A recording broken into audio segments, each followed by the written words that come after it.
Lucky Marwat में rescue 1112 ने बाकायदा तौर पर सर्विस शुरू कर दी, जिसका बाकायदा इफ्तिताह डिप्टी कमिश्नर लकी मरवत अब्दुल हसीब ने पाक फौज के कर्नल शफीक के हमरा किया। मज़ीद देखते हैं शरीफुल्लाह की इस रिपोर्ट में। लकी मरवत में रेस्क्यू 1112 ने बाकायदा तौर पर अपनी सर्विसेज शुरू कर दी हैं, जिसका बाकायदा इफ्तिताह डिप्टी कमिश्नर लकी मरवत अब्दुल हसीब ने पाक फौज के कर्नल शफीक के हमरा किया, जबकि additional deputy commissioner Noorul Amin, assistant commissioner Nadir Shahzad, district emergency officer Jan Mohammad Afridi भी मौजूद थे।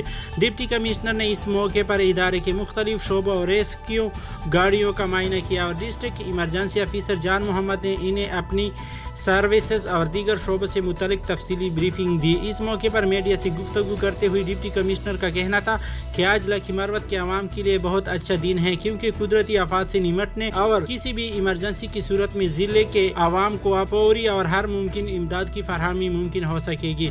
ज़िला के किसी भी मकाम पर इमरजेंसी की सूरत में रेस्क्यू 1112 पूरी तरह तैयार और चौकस रहेगी। District emergency officer Jan Mohammad Afridi ने इस मौके पर कहा कि आज से हमने बाकायदा तौर पर अपनी सर्विसेज का आगाज़ ज़िला लकी मरवत में कर दिया है और हमारे पास कुदरती आफात से निमटने के साथ साथ हर किस्म की इमरजेंसी हालात इस्तेमाल होने वाला आलात और स्टाफ मौजूद हैं और ज़िले में किसी भी इमरजेंसी या कुदरती आफात से निमटने के लिए हम 24 घंटे तैयार रहेंगे।